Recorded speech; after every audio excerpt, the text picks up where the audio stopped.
Bienvenidos amigos a otra edición de Cámara del Crimen. ¿Cómo estás, Rolando? ¿Cómo te va, Ricardo? Tenemos un programa cargadísimo de información exclusiva, mucha información. Sí, señor. Nos vamos a meter de lleno, entre otras cosas, con el que parece ser el tema de la semana, esta red de comunidades terapéuticas que terminaron en la mira de la justicia. No lo era. Y porque no lo era. Justamente terminaron en la mira de la justicia porque no lo era. Porque había entre sus directivos gente que no sabía nada de tratar a los adictos, había falsos médicos, falsos psicólogos, había policías trabajando para esta organización, asustando a los pacientes, obligándolos a quedarse por la fuerza dentro de las comunidades, y estaba entre otras figuras relevantes que tiene este caso, Marcelo Teto Medina, aquel mediático que tanto recordamos de Videomatch, que fue indagado ayer, Richard, y ya quiero anticipar que les vamos a mostrar en detalle la declaración indagatoria, les vamos a contar cómo se defendió Teto Medina. Les vamos a mostrar la declaración que hasta ahora no ha sido revelada en detalle como la tenemos acá, Ricardo. Exacto. Por primera vez usted va a conocer la declaración oficial, no a través de sus abogados, que todo, no. Lo que él dijo la primera vez ante la justicia. Información exclusiva de Cámara del Crimen que la vamos a poner al aire en forma inmediata. Entonces, estamos hablando, obviamente que hay otros temas, muchos temas, pero vamos a comenzar con este asunto porque, les voy a explicar por qué, antes de dar lugar a la barrida, porque es un engaño. Y es un engaño con un tema muy delicado que es la salud mental, o las adicciones, Esto es un tema delicadísimo que afecta a mucha gente y que lamentablemente hay inescrupulosos, hay miserables, más allá de cómo termine esto en la justicia, hay miserables que quieren sacar provecho económico de las necesidades de los demás. Vamos a hablar de esta falsa comunidad que no tenía un solo psicólogo a su disposición, que no tenía un solo médico a su disposición, donde participaba Teto Medina. Vamos a hablar de esta organización después de esta barrida. Dale.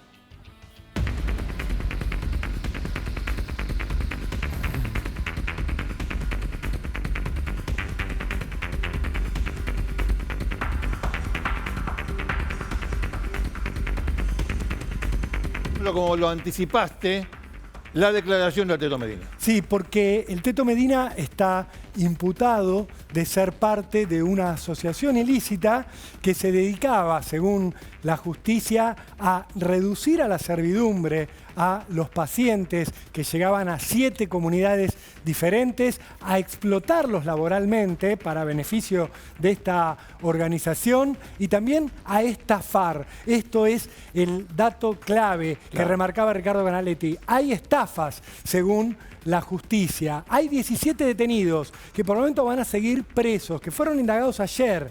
El líder de la banda sería Néstor Zelaya, quien no declaró, se negó a abrir la boca frente al fiscal Daniel Ichazo, pero quien sí habló es Marcelo Teto Medina. Él sí decidió defenderse de las acusaciones que en principio lo ubican, Ricardo, como una suerte de influencer de los tratamientos contra las adicciones. En la causa se dice de él que hacía marketing de toda esta organización, que iba a dar charlas a las comunidades, que también hacía giras por el interior del país junto a Néstor Zelaya para convocar a nuevos pacientes.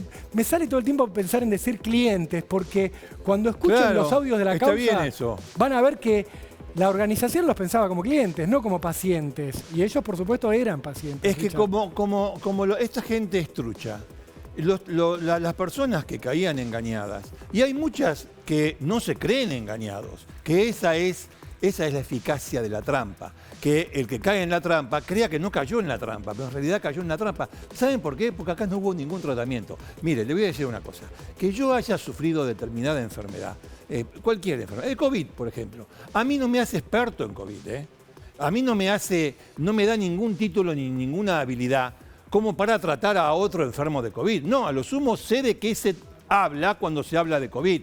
Punto. Pero eso no me da ninguna garantía, no me da ninguna facultad, no garantía, ninguna facultad para tratar a los adictos, para tratar a los pacientes. De ninguna manera. Y estos tipos eran charlatanes de café que sacaban mucha plata.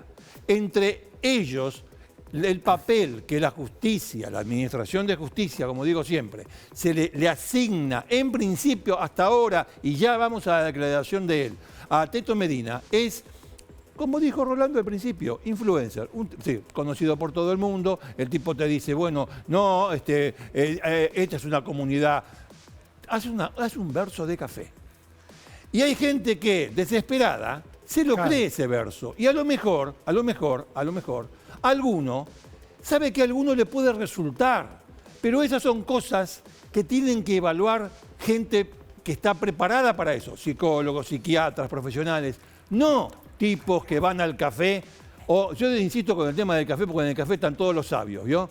Entonces, personas que tienen labia y quieren convencer a los demás de que tal cosa es buena o es mala. Mire, ese es el papel que le asignan a Teto Medina. Lo que pasa es que no es un papel menor. Usted dice, bueno, no pasa nada. No, es decir, hay mucha gente que luego se está probando. Fue estafada porque fue allí debido a que el Teto Medina lo convenció. Ese es el tema. Esa es la cuestión. Él es el que los invitó, el tarjetero del boliche, el influencer, el que le dice, entren acá, que acá está todo perfecto. Por eso es que él está detenido. Y además, vamos a ver ahora en la declaración que vamos a recorrer párrafo por párrafo, él cobraba, no solo por dar charlas, cobraba un porcentaje por paciente ingresado. Ahí es donde queda complicado Teto Medina. Pero no me quiero adelantar.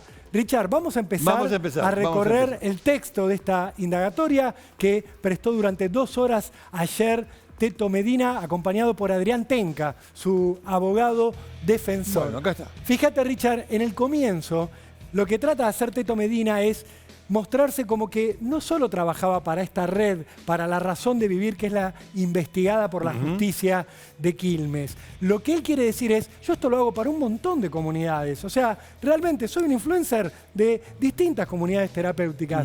Mira, dice, trabajo en 15 aproximadamente. En 15 comunidades. Da los nombres incluso. Investiga 7. Nombra Amanecer, Cambio de Vida, Por Hoy, Un Día Más. Aclaramos, estas no están bajo investigación de la justicia. Él lo que marca es todas las comunidades para las que trabaja. Mete todo en la bolsa. Atención, atención con las primeras comunidades, porque no están investigadas, de vuelta, vamos a decir, no tienen nada que ver, no están investigadas. La que está investigada es la razón de vivir. Atención con esto, atención. Pero claro, como es, para defenderse, ¿qué dice? No, lo que hacía en Razón de Vivir, lo hacía en muchos otros lugares. Lo hacía un montón. Claro. Y después entra la cuestión, a ver, bueno, ¿y usted qué hacía? Y fíjate en lo que hacía Richard, porque él dice, para todas estas comunidades, lo que hago en La Razón de Vivir, publico TikToks, la red social de videitos que tan de moda está entre el piberío, entre los chicos más jóvenes, entre los adolescentes. Bueno, él dice, yo publico TikToks, es lo que hago, de los chicos, de las charlas, testimonios de los chicos, con un fin muy concreto, que el chico que está en su casa y tenga vergüenza pida ayuda y no se drogue. Todo esto está en mi cuenta de TikTok con la que trabajo, la menciona, también doy charlas motivacionales, publico en las redes los testimonios de los chicos. Por otro lado, algo que me parece importante, me voy a detener acá, él habla de su rol en redes sociales. Después vamos a ver que esta difusión que él hace en redes sociales le sirve a Teto Medina para que le escriban y le digan, Teto, yo me drogo, necesito ayuda, o mi hijo se droga, necesito ayuda, y él deriva, como si fuera un especialista, él deriva esas consultas y manda a estas personas a distintas comunidades terapéuticas y no lo hace gratis. Es decir, publica videos, primero lo plantea como es para ayudar, para que la gente salga de la droga, pero resulta que atrás de eso hay un negocio. No hay solidaridad. No es una cuestión solidaria. Hay gente que lo hace solidariamente. Hay gente que la ayuda al necesitado, en este caso adictos, lo hace desinteresadamente. Lo que acaba de decir Rolando, subráyelo, póngale un 1 al costado, póngale un 1, subráyelo y téngalo en cuenta porque se va a combinar con otras situaciones y otras circunstancias. Lo que acaba de decir Rolando es importantísimo.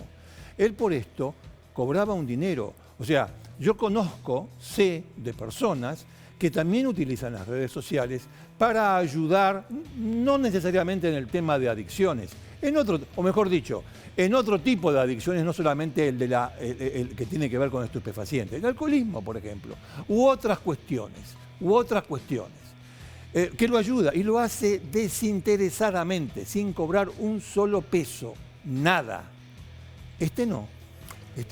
Richard, de La razón de vivir se dice en la investigación que a los chicos los hacían comer comida degradante, comida que no se le daría ni a un animal de la calle. También se dice que los hacían dormir en condiciones infrahumanas, a veces rodeados de ratas y a la intemperie. Y de hecho en el piso. Claro, y por eso de hecho, en el piso. Teto Medina, fíjense lo que dice en este párrafo de la declaración.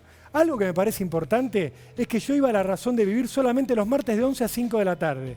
Mis tareas eran charlas motivacionales cuando llegaba, o sea, yo no veía lo que pasaba en la comunidad. Yo solo iba una vez por semana, iba de 11 a 5, daba charlas y ahí se terminaba mi rol. Como diciendo, si después a los chicos les pegaban, los hacían dormir con ratas, yo no lo veía. Por eso se va tratando de exculpar de las acusaciones más fuertes que tienen que ver con la reducción de la servidumbre y la explotación laboral. Sigamos recorriendo con la siguiente placa la declaración de Teto Medina, donde él va a marcar que no fue nunca a la sede de Córdoba, que está bajo investigación también, y dice, no conozco, acá me estoy deteniendo, los cuartos de las chicos.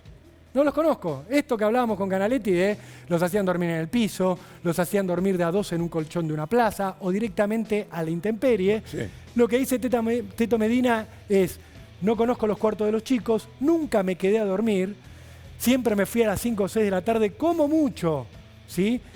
Le preguntan y él sabe que hay una parte donde queda complicado porque está bien, y no ibas a dormir, pero después hacías giras por el interior del país con Néstor Zelaya, con la cabeza de esta organización. Ahí está, lo que quería subrayar era eso. Néstor Zelaya es el sindicado señalado por la investigación como el líder de esta comunidad fraudulenta. Él dice, fíjense lo que marca sobre las charlas. Me voy a acercar otra vez a destacar esto. He hecho algún viaje con Zelaya y con Jorge Basílico, los dos están detenidos. Estuvimos en Casilda, Santa Fe, en Villa María, Córdoba, en Concordia, Entre Ríos. Yo daba charla nada más. Y la última fue declarada de interés municipal. En Concordia, Entre Ríos, una charla del Teto Medina fue declarada de interés municipal. Atención porque lo que todavía no se ha investigado en esta causa, se supone que se va a hacer, es el rol que tuvieron quienes debían controlar todo esto y no lo hicieron, los que dejaron que ocurriera toda esta situación que ahora la justicia está investigando, los que derivaron pacientes desde organismos oficiales y por supuesto acá Teto Medina ya está dando una punta. Miren que mi charla en Concordia fue declarada de interés municipal. Atención, Concordia. Yo también he ido a un congreso internacional en Puerto Madryn, eso es lo que puedo decir. Una vez a la semana desconozco el funcionamiento de la casa, pero todas estas acusaciones no me constan porque no vi ninguna. Y acá me detengo en esta frase porque es un título, Richard, para cualquier portal. En definitiva, lo que siento es que estoy acá por tiktokero. Estoy preso por tiktokero. Dice textual Teto Medina, ¿eh? O sea, como uso TikTok soy tiktokero y por eso estoy preso. Por subir videos, bueno, por lo que él hace. Pero, insisto, estoy detenido por tiktokero. Como si yo dijera estoy preso por tuitero o Ricardo dijera estoy preso por instagramero. No, acá lo que le está diciendo la justicia es usted está detenido porque llevaba gente a estas comunidades con ese TikTok. No es que sea un delito ser tiktokero, Richard. No, obviamente que no. Está bien, está dentro del universo, el lenguaje que puede utilizar el Teto Medina, el tema de tiktokero, bueno, echemos un manto de piedad sobre las palabras que utiliza. No echemos un manto de piedad sobre el contenido de las revelaciones que hace, porque no dejan de ser revelaciones si uno la toma en cuenta de esta manera. Esto fue conversado con el abogado antes de declarar. Vos tomás el papel del tipo que no sabía absolutamente nada y que simplemente querías colaborar, ayudar onerosamente, o sea, mediante un pago, con una comunidad que trataba de sacar a los chicos de la droga. De ahí no te movás, vos te parás ahí. En todo caso, habla de tus habilidades para manejar las redes sociales y acordate de lo de Concordia. Este tipo de comunidades pueden volver a cualquiera, incluso a una municipalidad de una ciudad determinada, a quien sea, hasta una gobernación, a quien sea. ¿Por qué? Porque no es Juan Pérez el que se presenta, sino que es una figura, una persona conocida a través de la televisión por millones de personas. Dije bien, por millones de personas. Sea cómico, no sea cómico, haga sketch, no haga sketch, es conocido, él es conocido, en consecuencia se le abren puertas. Y esto no es una cosa alocada, se puede comprobar y tal vez resulte cierto. Ahora, algo de esto conmueve, cuando digo conmueve, digo, usted imagínese un edificio que comienza a temblar, ¿conmueve la acusación de la Fiscalía? No, es decir, usted hacía esto y en consecuencia debía saber lo que ocurría dentro de estas comunidades, porque era, de acuerdo con las denuncias que tenemos, para mucha gente público y notorio. Incluso hay una organización con roles determinados, donde uno de esos casilleros lo ocupa usted. Este es un elemento de defensa, por supuesto. Lo que ha investigado la Fiscalía muestra otra cara de la cuestión. Fíjate, Richard, seguimos repasando la declaración indagatoria de Teto Medina, que la Fiscalía le pregunta en qué año se acerca a la comunidad La Razón de Vivir, cómo empezó ese contacto, y él dice, en 2021 me llama por teléfono Néstor Zelaya, me pregunta si quería formar parte y dar charlas, que era lo que yo mostraba, era ir los martes, arranqué ganando 4.000 pesos por mes. Acá ya hay una remuneración. Esto para la justicia es importante. Arrancó ganando 4.000 pesos por mes Teto Medina. Esto habla de un vínculo laboral, no de soy tiktokero y soy influencer porque quiero ayudar. No, ya de movida Teto Medina reconoce que había una remuneración, que fue en un principio, en 2021, de 4.000 pesos por mes. Esta situación va a ir cambiando. Él dice, yo vivo en Palermo, ahí lo detuvieron, de hecho, era en Zuriche, donde tenía que ir. Él tenía que ir, o sea, aclaremos una cosa, Rulo, que vos el tema de redes sociales lo manejás muy bien. El tema de Instagram, de TikTok o de cualquier otro, tiene una cuestión. Sí, hay gente que tiene tantos seguidores que evidentemente obtiene un beneficio económico desde la propia red. O sea, yo le puedo mostrar a usted un par de zapatos de determinada marca en el propio Instagram, en el propio TikTok, en el propio Twitter. No hace falta que vaya a ningún lado, ¿eh? Pero acá iba. Iba es lo que está marcando Rolo, dale. Y cobraba. Dice después, iba y cobraba. Dice, claro, pagaba, era una especie de viático, plantea él. Después me quedaba a comer y hacíamos un programita de Facebook que yo había pensado. Y acá vuelvo a hablar de plata. Lo último que cobré, 12.000 pesos por charla. Empecé cobrando 4.000, después 8.000, luego 12.000, esto de 2021 a 2022 nada más. Por charla y una vez por semana. La inflación le fue ganando Teto Medina, evidentemente, a la inflación, claro, Richard, claro, porque claro. Sí, pasó de 4.000 a 12.000 en menos de un año. Claro. Néstor Zelaya me transfería, yo le pasaba a Mercado Pago, o sea, había una habitualidad en el pago. Nunca me quedé a dormir, pero aclara que también se quedó a comer. Esto es importante porque la denuncia original, a la que se sumaron 10 denunciantes más, habla de comida que era indigna. ¿Pero qué dice, Richard? Mirá. Sí, dale. Respecto a las comidas eran milanesas, fideos, arroz con un condimento, había mesas donde estaban los chicos y otra donde estaban los directivos. Pero comíamos de la misma olla. La acusación dice, a los chicos los hacían cocinar comida de buen nivel para los directivos y ellos comían porquería. Teto Medina dice no, comíamos todo lo mismo y habla de una olla. Si ustedes vieron las imágenes y las estamos mostrando de la comunidad La Razón de Vivir, se ve que se cocinaban en una olla en el medio de un jardín a leña, como si vivieran hace 2 siglos. Que la forma de cocinarse era en una olla con leña que según los denunciantes los mandaban a mendigar por la calle. Los mandaban a que fueran a pedir leña para poder prender el fuego, para poder cocinar. Ahí estamos viendo imágenes La Razón de Vivir, sí, ¿sabe qué me en la zona de Berazategui, Richard. Me quedé con una... Claro, bueno, hay una cuestión. Primero habló de 4.000 pesos cada vez que iba. Por mes. Por mes. Ahora está hablando de 4.000, 8.000, 12.000 por charla. Por charla. Por charla. Está bien que vaya una vez por semana, pero por charla. Primero dijo 4.000 pesos por mes, como una especie de viático. Mira, acá quedó. Está bien, ¿sabes lo que te va a decir del... Tenca? ¿Sabes qué te va a decir Tenca? Bueno, muy bien, ¿dónde está el delito? Claro. Pero lo que le van a decir, muy bien, ¿sabes lo que le van a decir los fiscales? Y ahora vamos a ver. Yo creo que lo están mirando. Muy bien. Decime cuál es el delito.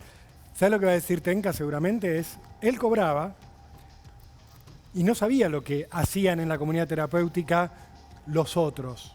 Él es ajeno y nadie puede ser encarcelado, detenido por cobrar por dar charlas. No. La justicia lo que le dice es, sí, pero esas charlas eran para estafar a la gente.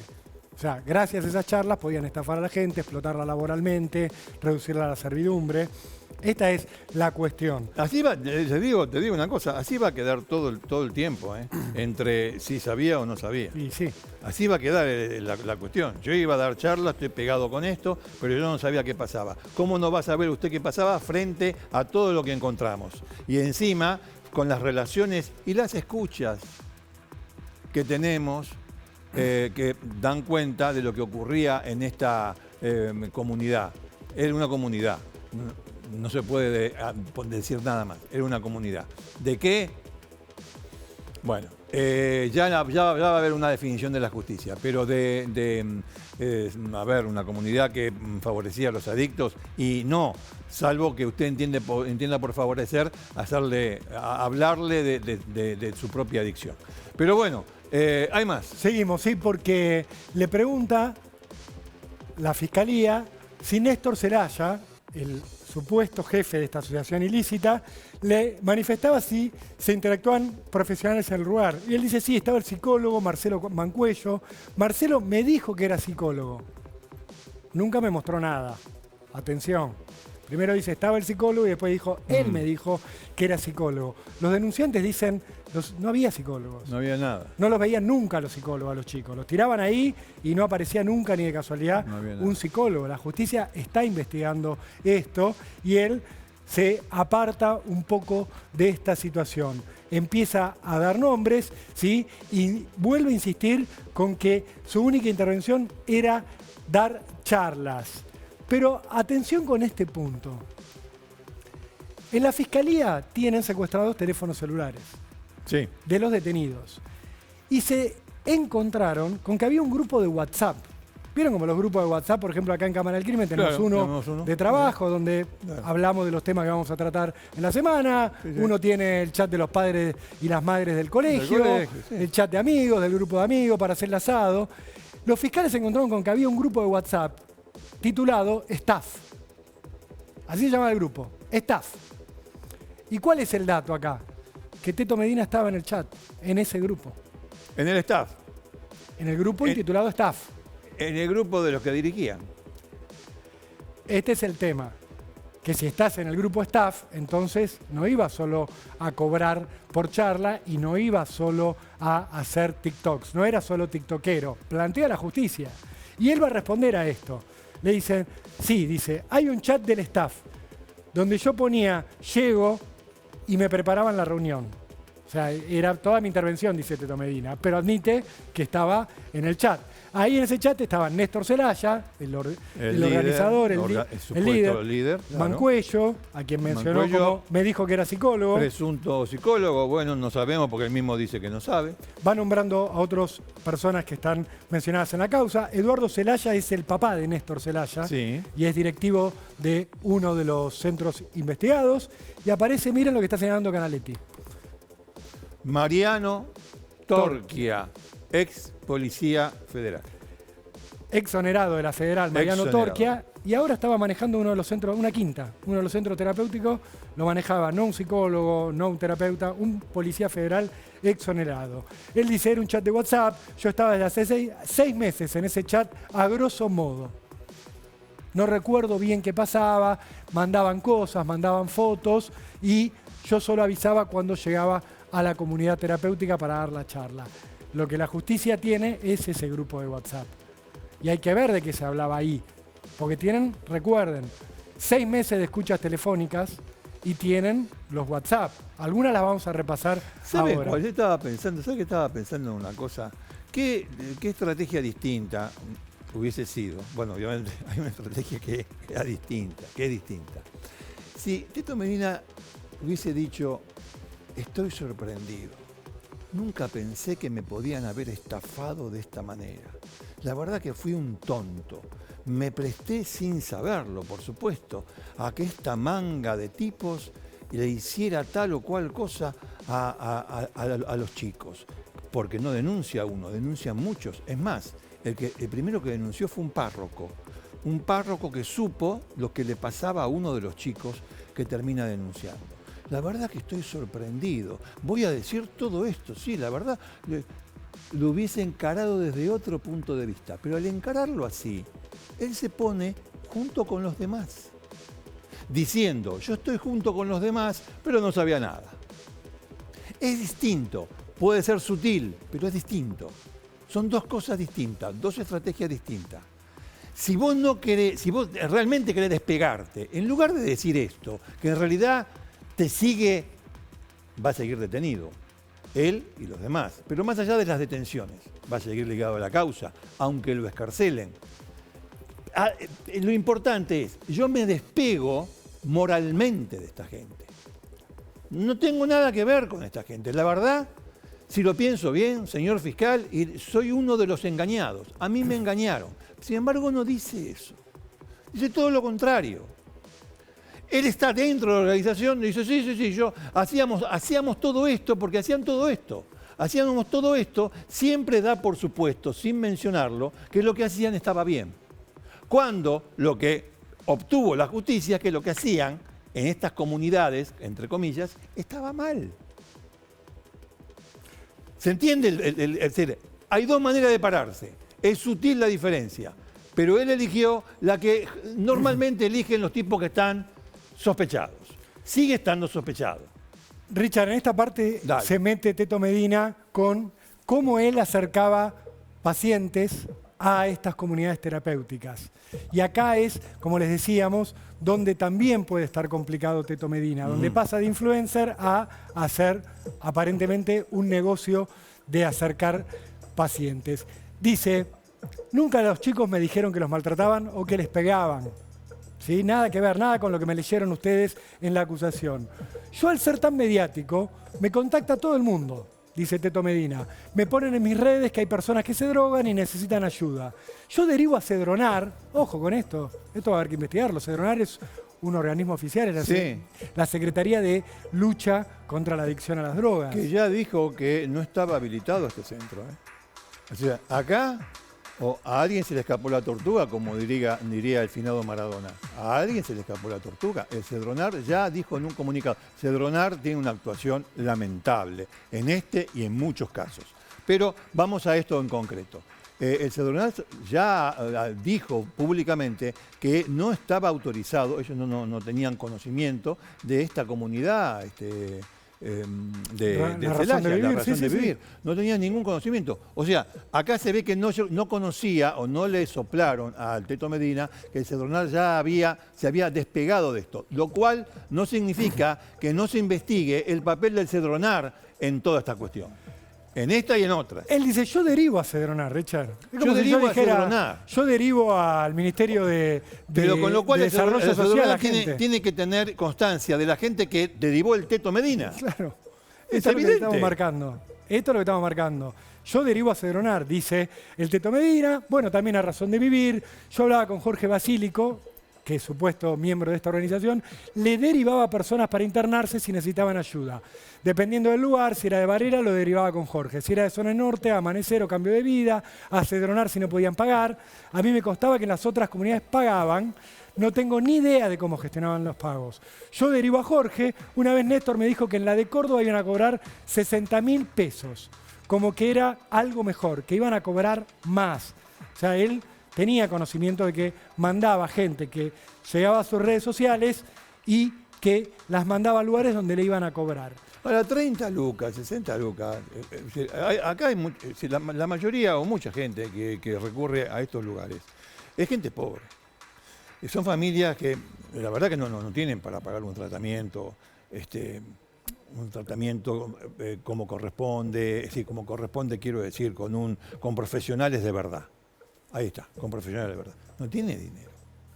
Acá estaban cobrando 30.000 y en Córdoba 60.000 decían, ahora lo hemos movido para que se hacían a Navidad, sí. 60.000. Ya es distinta toda la cuestión. Y hay denunciantes que hablan de 200.000, Richard, por mes. Sí, pero hasta acá, lo que yo he leído, lo que usted ha leído, lo que Rolando ha leído, es la declaración de un tipo que sabía perfectamente cómo funcionaba esto. Y que lo que no dice es porque no lo dice, ¿me entiende? Sí, ¿estábamos nosotros en contra de Teto Medina? No. Lo que nosotros estamos a favor de los que denunciaron que fueron reducidos a la servidumbre, maltratados, engañados, explotados Richard, y tienen un problema de salud.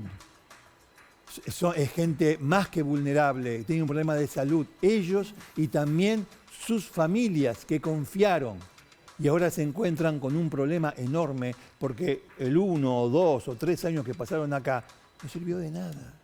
A alguno le pudo haber servido momentáneamente, pero estamos hablando de, insisto, el tipo que con la labia puede obtener un resultado en 100.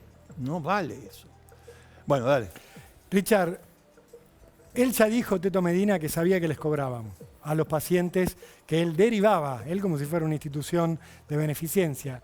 Dice, sí, yo sabía que les cobraban, pero fíjate el beneficio que recibía Teto Medina, que él mismo lo admite.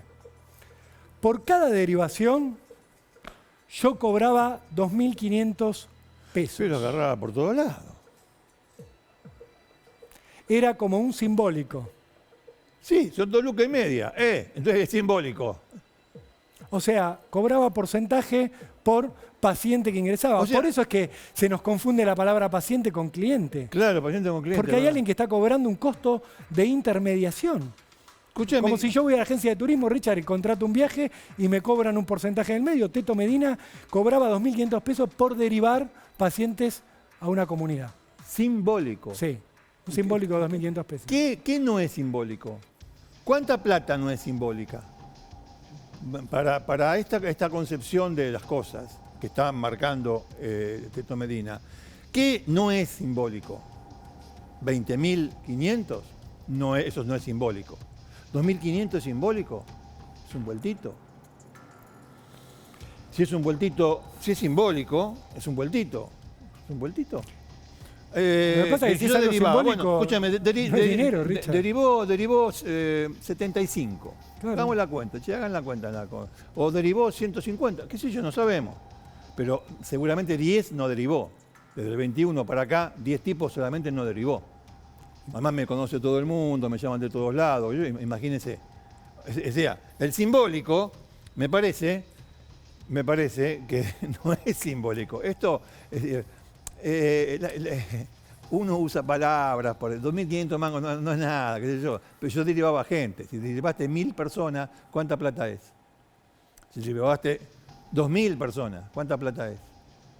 Bueno, en fin, dale. Fíjate, Richard, y un punto. Lo simbólico es contradictorio con el dinero. Es contradictorio con el dinero, por supuesto. Simbólico es te regalan una botella de vino, te hacen un presente. Exactamente. Che, le quiero agradecer al médico que me trató bien, le regalo un whisky. Le regalás pero algo. Cuando pago es un honorario, no es simbólico. No es simbólico. Aunque sea poco dinero. Tenés razón, tenés mucha razón. Fíjate que dice, yo cobraba 2.500 pesos, era como un simbólico, a esa comunidad y también a las otras. A veces variaba el monto de comunidad en comunidad. O sea, no siempre eran 2.500 pesos. A veces era más, evidentemente. Sí. Los pagos Es me los difícil hacían... cuando uno arranca de tan abajo. Es lo que le pasa a mucha gente, como por ejemplo el Teto Medina. Cuando más o menos empiezan a ver en su vida un mango, después lo tienen que mantener. Sí, discúlpame, Rolo, nada. Fíjate que dice, a veces variaba el monto, los pagos me los hacían de la misma forma que cuando daba las charlas motivacionales, como ya conté, o sea, él iba facturando, le depositaban, todo esto es rastreable por la justicia, y luego insiste con la idea de que todo le llegaban los pedidos de las familias por el Messenger de Facebook, dice, no tengo mensajería de Instagram, sí, evidentemente tenía relación con la gente a través de redes sociales. Este es el centro de la defensa de Teto Medina, que ha pedido su excarcelación. Adrián Tenca, su abogado, dijo, no puede estar preso, tiene 5 días la justicia para responder. ¿Y qué puede incidir en esa respuesta, en si lo liberan a él, si liberan a Néstor Zelaya y a los otros acusados? Las escuchas que hay en la causa. Porque en esta investigación se intervinieron 8 teléfonos, incluido el del Teto Medina, y de allí se extrajeron elementos que sirven hoy como fundamento de esta imputación contra 17 personas. Tenemos, para que empiecen con una idea y no apartarnos del Teto Medina, un audio de Néstor Zelaya, señalado como la cabeza de esta organización de comunidades terapéuticas, hablando con una mujer que está interesada en internar a un familiar en su comunidad. Fíjense por quién le pregunta y fíjense qué le responde. Un proceso de abstinencia está teniendo su hijo desde ya, ¿no? Sí. Bueno, ahí lo Y que después digo, baja, ¿eh? Y después baja. nosotros trabajamos con modalidad de internación, estamos situados en... Hola, ¿me escuchás? Hola, sí, te escucho. Bien. ¿Puede ser que ustedes, que el Teto Medina ha estado ahí? Porque a mí me suena Sí, que él haya... El Teto Medina trabaja para mí, correcto. Ah, le mandé mensajes a él, pero bueno, no me lo contestó. Correcto. Mira, nosotros justo ahora estamos yendo a buscar un chico, al domicilio, justo un chico que gestionó una internación, el Teto Medina. Dijo gestionó. Sí, Gestionar no es lo mismo que derivar. Es otra cosa. Es un paso más, ¿no? Y sí, gestión, hacer gestiones. Es algo más. De todas maneras, frente a esta situación, lo que se deriva razonablemente es que no podés desconocer lo que pasaba ahí adentro. Y ese es el tema. Hay una cosa con el... Ya vamos al siguiente audio, que es muy importante, porque acá habla un ex policía, exonerado de la Policía Federal, que se hacía pasar junto con una policía en actividad de la provincia de Buenos Aires. Los dos, el ex policía y la policía en actividad, se hacían pasar por fiscales, por jueces y por abogados para intimidar a los chicos con el tema de si te vas, va a surgir una causa por drogas contra vos. O sea, los intimidaban para que se queden adentro. Pero ese punto, que ya lo vamos a tratar como cierre de todo esto, inmediatamente lo tocamos. Lo que quería decir con el tema de la excarcelación es esto. Si no se va a escapar o si libre no va a alterar las pruebas. Son dos elementos que uno toma en cuenta para conceder o no la excarcelación. Esta gente, no estoy hablando de nadie en particular, o mejor dicho, estoy hablando de Zelaya en particular. Los demás, esta gente sabe perfectamente quiénes son los denunciantes. Sabe perfectamente. La decisión, por supuesto, es de la justicia. Ahora sí, hecha la aclaración acerca del tema de la excarcelación, vamos de vuelta al asunto de las escuchas. Vamos a poner al aire una escucha que tiene que ver con este ex policía exonerado, o sea, patada en el sedere, patada en el trasero, lo echaron de la Policía Federal, de apellido Torquia. Sí, Mariano Torquia, en este audio que ustedes van a escuchar, se hace pasar por fiscal. Esto está en la imputación, pero una cosa es saber que presionaban a familiares de chicos que estaban internados y a los propios pacientes con la amenaza de abrirles una causa penal o avanzar con algún expediente que tuvieran abierto o generarles algún tipo de conflicto con la justicia, se abandonaban las comunidades terapéuticas. Mariano Torquia, policía exonerado de la Federal, primera irregularidad, estaba a cargo de una comunidad terapéutica. Suena raro, ¿verdad? Pero la segunda es que lo tienen grabado haciéndose pasar por un fiscal para lo que se cree son amenazas. Escuchémoslo. Estamos hablando de la Fiscalía del Partido, de lo judicial de Buenos Aires, ¿sí? Yo manejo todo lo que es lo judicial, tanto Villa María como de muchas provincias. ¿Bien? Nacional, güey. Está bien. Es nacional. Ah, son nacionales, sí, decime. Bien, usted tiene una causa 27737. Bien, explíqueme qué fue lo sucedido hoy dentro de la comunidad. No, mirá, me quise ir porque, bueno, no me sentí bien, me quería ir a mi casa y, bueno, tomé conciencia de que me tengo que quedar. Bien, ¿usted tiene problemas con las adicciones, puede ser? Sí, tenía problemas con la cocaína hace mucho, dejé de consumir y tenía problemas con el alcohol. Bueno. Más que nada por el alcohol. Bien, vamos a ir anotando, porque estoy anotando, ¿sí? Porque hoy me estoy haciendo cargo de su causa, ¿sí? Lo que dijeron de todo. Me dijeron que, sí, lo que me han dicho que van a ser 3 meses.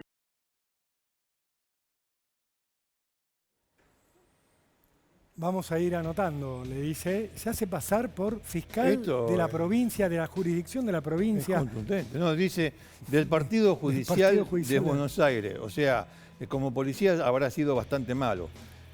Bueno, de hecho lo exoneraron. Lo amenazan, Richard, con abrirle una causa. Le dice la causa, usted tiene la causa 23737, que es la ley antidrogas que rige en la Argentina. Lo está apretando para que vuelva a la comunidad con una mentira, con un invento.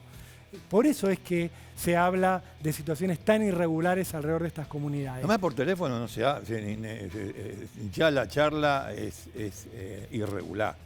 Está bien que puede haber algún que otro funcionario que no sepa cómo manejarse. Es difícil. Pero así no se habla. Y claro, pero el pibe, ¿qué sabe? El pibe no sabe nada. No, le habla fulano de tal, le habla del secretario de Asuntos Constitucionales de la Cámara y a la miércoles, para la gente común. ¿Se entiende? Bueno. Lo que hemos mostrado, Richard, de Torquia, de otros policías que están involucrados, hay el líder de una de las comunidades que está casado con una mujer policía, es que se aprovechaban del miedo de los pacientes a la ley, algunos de los cuales habían tenido problemas. Imaginen, son jóvenes, personas que tuvieron problemas durante años con las drogas y que han tenido algunos de ellos causas judiciales de verdad y tienen ese miedo y saben que corren ese riesgo. No en la comunidad, pero conocen del tema. El que está en una situación de adicción conoce que está comprando un producto ilegal y que corre un riesgo. Muchos llegan a estas comunidades con expedientes abiertos. Lo perverso de todo esto es ver que un director de una comunidad se hace pasar por un fiscal para apretar a un paciente para que vuelva a la comunidad, porque el hecho de que vuelva a la comunidad es que siga pagando, que siga el negocio dando frutos para quienes estaban beneficiando de todo esto. Esto es lo que hay ya en el expediente y hay mucho más, Ricardo, que va a ir saliendo con el correr de los días. Por algo Néstor Zelaya se negó a declarar, por algo Torquia se negó a declarar. Hay una mujer policía de la cuarta de Florencio Varela que también está detenida, Tatiana Lanza. Toda gente de alrededor de 30 y tantos años, todas estas personas que estamos nombrando. También está detenida, voy a dejar el papelito acá, también está detenida por esto. O sea, hay un ex policía o exonerado y una policía en actividad. Y lo que dijo Rolo recién, una persona involucrada casada con una mujer policía. Bueno, Rolo, llegamos hasta acá con este tema. Va a dar mucha tela para cortar a futuro. Porque bueno, la investigación avanza, no se cerró. Algunos declararon, tal vez algunos quieran declarar en el futuro. Vamos a ver, hay plazos legales. En algún momento la justicia va a tener que definir delitos y responsabilidades para cada uno para avanzar en este tema. Lo va a tener que hacer. A lo mejor alguno pueda zafar, no le encuentren pruebas y termine la causa aquí.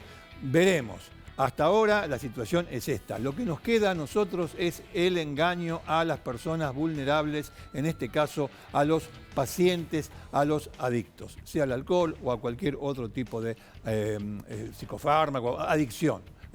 Lo que queda es eso, es sacarle plata haciendo todo un invento registrado por nadie, con lo cual aquellos que tienen la facultad de registrar, Cedronar, Ministerio de Salud de la Provincia de Buenos Aires, etcétera, y de Córdoba, etcétera, tienen que rendir cuentas. A ver si una vez por todas rinden cuentas también ellos. Ellos tienen que rendir cuentas. Bueno, estamos hablando de esto. Todo un bosque detrás de la figura, de una figura mediática que conocemos todos, que es el Teto Medina. Muy bien. Ricardo, tenemos que cambiar de tema porque hay un femicidio, entre tantos que lamentablemente ocurren en la Argentina, uno cada 30 horas, que ha conmovido particularmente a toda la Argentina y en especial a Campana, que ayer salió a marchar a pedir justicia. Estamos hablando de María Alejandra Abondanza, una mujer que el viernes 16 salió a pasear su perro y desapareció, como anticipábamos acá en Cámara del Crimen, en la emisión del sábado pasado. Exacto. ¿Qué ocurrió ese día? La encontraron asesinada, había recibido golpes con una mancuerna y la habían puesto a la parrilla.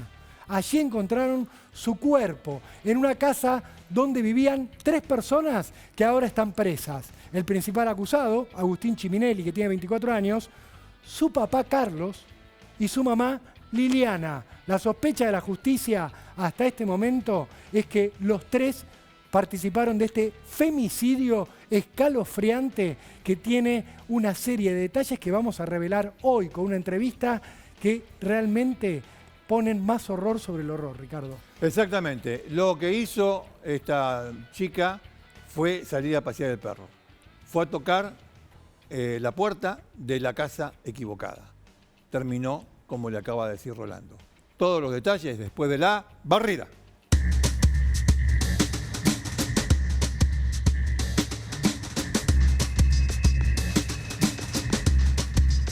Bien, bien. Esta es Alejandra, Richard, 38 años, tenía una hija de 15.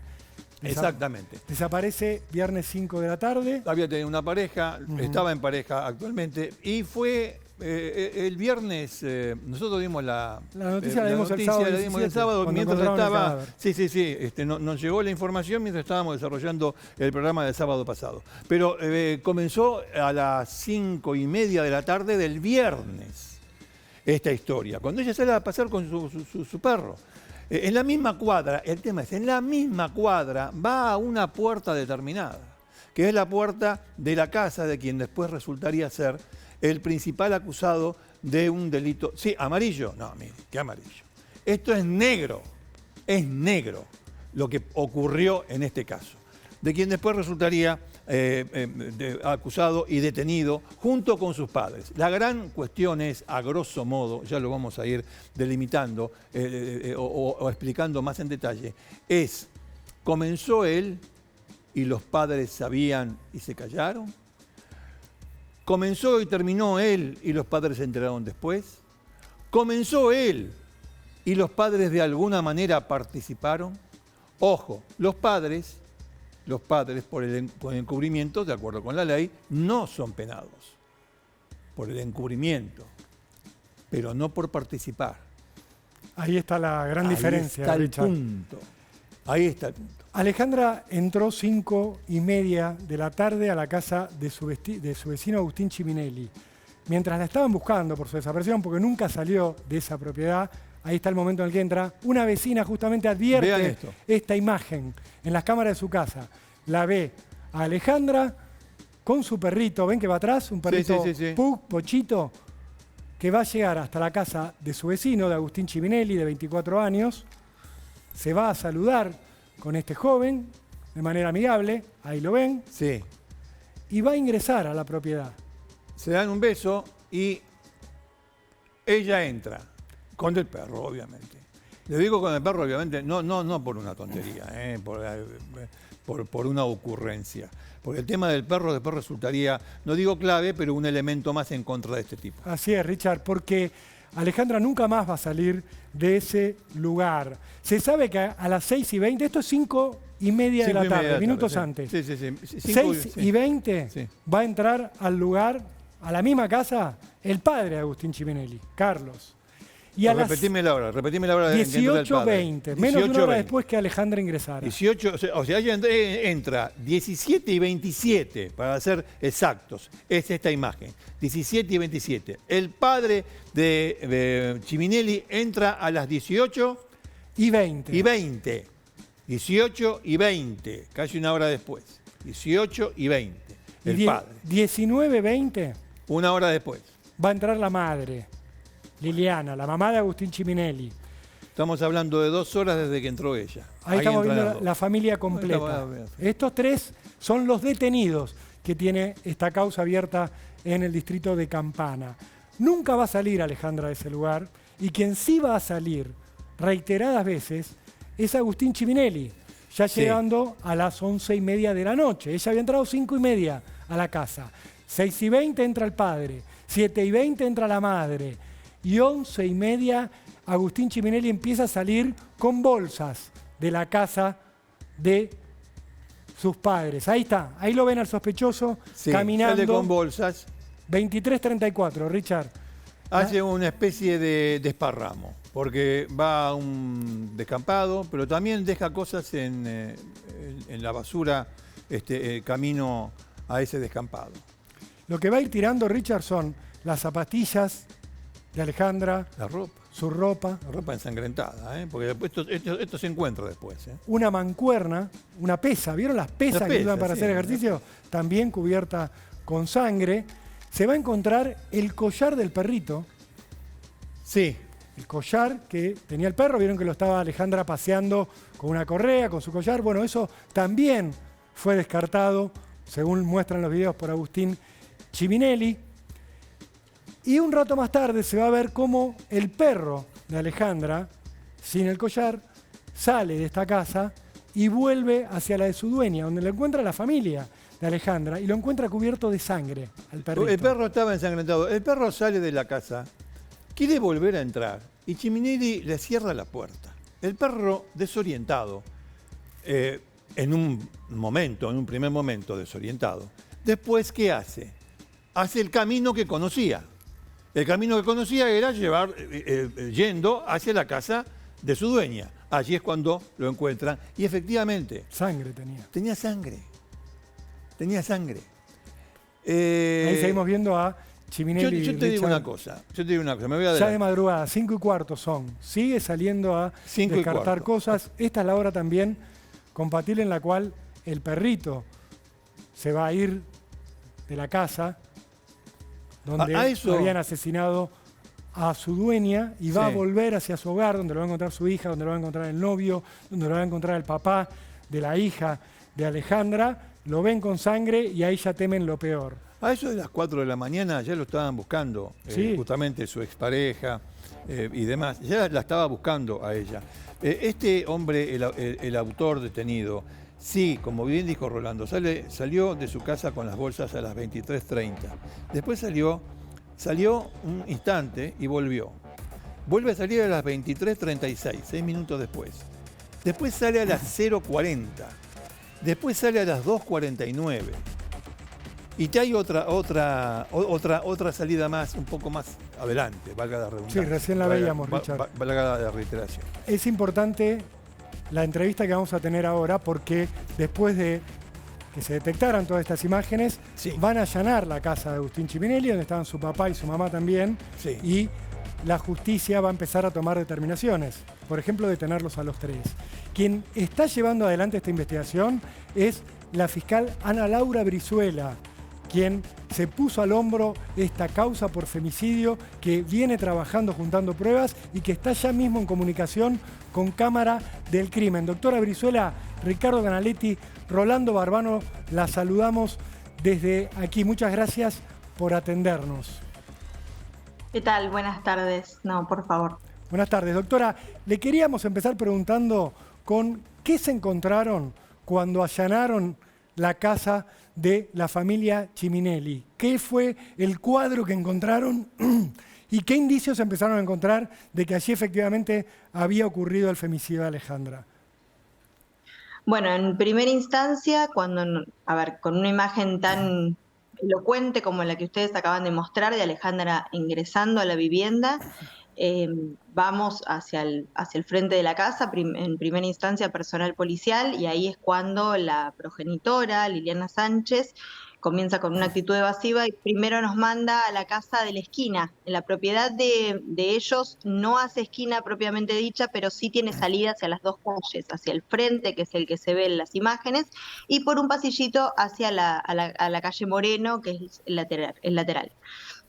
Primero nos encontramos con esto, entonces en una primera instancia vamos hacia la casa del vecino y ahí el vecino nos dice, no, pasen, acá no es, ese garage no es mío. Entonces volvemos, obviamente, y ahí sí finalmente entramos y esta propiedad tiene la particularidad de tener como dos viviendas dentro del mismo predio. La casa principal, que es donde viven los tres acusados, tienen sus dos dormitorios, baño, cocina, comedor, una suerte de cuarto más arriba y un lavadero y un garage. En el garage, que es este portón, ahí lo primero que encontramos fue un balde con un lampazo y en el borde del balde había manchas que podrían ser correspondidas con manchas similemáticas.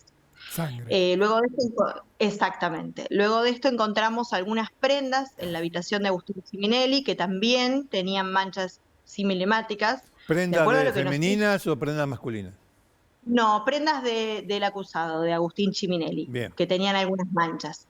Luego de esto nos dirigimos hacia la parte posterior de la vivienda, donde hay un pequeño patio de unos 3x3, un patio todo de cemento, y ahí está, a escasos 3 metros, 4 metros de la puerta de la cocina, está la puerta y la ventana de esta otra propiedad que está emplazada en el fondo. Ajá.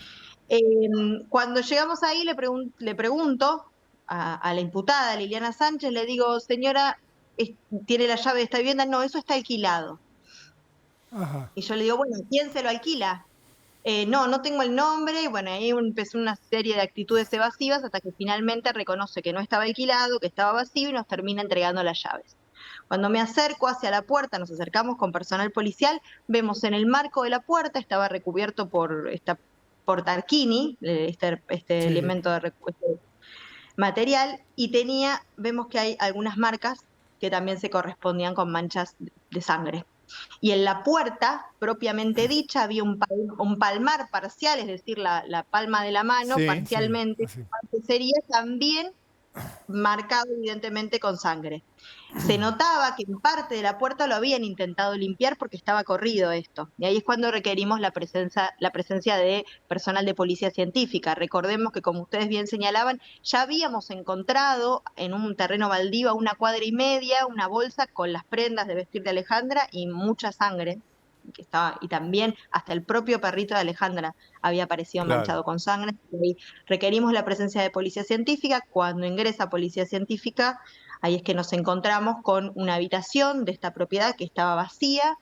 En esta habitación había, un colchón, algunos sillones, y ahí es donde nosotros atribuimos que ocurrieron los golpes, los principales golpes a María Alejandra, porque ahí nos encontramos con una escena completamente limpia, el piso mojado, el piso de las casas viejas de madera, de pinotea, mojado, muy mojado, tal es así que estaba el ventilador de techo prendido, a los efectos de que eso se secara, obviamente. Y encontramos manchas similemáticas en varios lugares de esta propiedad. Ajá. Bueno, es cuando subimos a la terraza, a esta suerte de quincho, que nos encontramos con los restos de María Alejandra. ¿Dónde estaban esos restos? La parrilla. ¿Y eso estaba ardiendo cuando ustedes llegaron? Digo, ¿estaba prendida la parrilla todavía? Porque ustedes llegan casi 12 horas después de la desaparición de Alejandra. Exacto, no, estaba ya apagado y estaba frío. Y estaba frío. Estaba frío, sí, que no es un detalle menor porque nos habla, luego de todas las pericias que se siguen llevando a cabo desde ese primer momento, nosotros estimamos que para haber alcanzado, no nosotros, los expertos, por supuesto, los médicos forenses y los los informes de los peritos de bomberos, que para haber alcanzado ese estado de carbonización el cuerpo requirió entre 3 y 6 horas de Exposición estar al fuego, siendo claro. exposición a un fuego muy importante. Muy No, fuerte, muy intenso. exactamente. No, le digo esto porque, bueno, se relaciona lo que usted está contando con los horarios de entrada a la casa no ya de la víctima, está claro, ni del principal acusado, sino de los padres. Entraron a lo sumo, de acuerdo con la información que ha trascendido, usted nos corregirá, hasta 2 horas después de haber entrado la víctima. Con lo cual, si la exposición al fuego para llegar al estado en que se encontraron los restos, de acuerdo con los expertos, es de 3 horas hacia adelante, de 3 a 6 horas, claro, etcétera, evidentemente cuando ese fuego comenzó a alcanzar o alcanzó su máxima intensidad, se debe suponer que los padres de este hombre ya estaban en la casa. Sí, sin duda alguna. A ver, es claro que estaban en la vivienda, y también otras dudas que tenemos nosotros, justamente por lo que señalaban, por estas horas después que nosotros ingresamos a la vivienda, otras dudas que nos quedan y que no es imposible que sean despejadas hoy por hoy, no podemos tener una data, o sea, una hora fehaciente del fallecimiento de María Alejandra, justamente por las condiciones en las que se encontraba el cuerpo, y tampoco se puede estimar un periodo de sobrevida de acuerdo a los traumatismos que ella presentaba. O sea, no podemos determinar cuánto tiempo ella estuvo viva después de recibir los golpes hasta fallecer. Entonces, esas son si las murió cuestiones por que los golpes, en definitiva, ¿no? Ella fallece exactamente por el traumatismo, los traumatismos encefalocranianos que sufrió, que fueron varios. Doctora, ¿y cuáles son las pruebas contra los padres en cuanto a su posible participación en el femicidio? Y justamente radica en esto. De momento, al menos al estadio procesal en el que nos encontramos el día de hoy, a una semana del hecho, lo que nosotros tenemos por seguro son los horarios en los que ellos ingresan. El hecho de no poder determinar cuánto tiempo de sobrevida tuvo María Alejandra luego de recibir los golpes, eso es fundamental, porque no sabemos si cuando ellos ingresan a la vivienda, ella seguía con vida. Esa es la cuestión. Ahí es donde radica lo que tenemos nosotros que resolver ahora y a lo que estamos abocados a resolver. Y también esta cuestión de que evidentemente nosotros entendemos, de acuerdo a lo que hubiera implicado que comenzara a incinerar el cuerpo tan temprano por la tarde, entendemos que lo hizo más tarde, que lo hizo ya llegada la noche, porque recordemos que esto es una zona céntrica de Campana, está a 3 cuadras de la plaza principal, 4 cuadras de la plaza principal de Campana. Es imposible que hubiera hecho semejante maniobra sin que alguien lo hubiera advertido. Tenía muchas más probabilidades de tener éxito en esto al hacerlo durante la madrugada. ¿Y podría haber Agustín Chiminelli subido solo el cuerpo de María Alejandra hasta la terraza o necesariamente requirió de ayuda de alguien? En ese sentido, si bien los elementos de prueba siguen siendo analizados y seguimos estudiando esa cuestión, entendemos que por la estatura y el peso de ella, recordemos que ella era 51 kilos y medía 1,60 y él mide 1,85 y es corpulento, podría haberlo hecho teniendo en cuenta el estado de adrenalina en el que se hubiera encontrado en esa situación, pero lo que descartamos por completo que puede haber pasado es que puede haber hecho todo lo que se hizo, porque es mucho más que haber subido el cuerpo, es subir el cuerpo, es limpiar un lugar a cero, porque el lugar estaba muy bien limpio, estaba limpio al detalle, y también haber hecho todo este derrotero que ustedes bien relataban durante toda la noche, sacando bolsas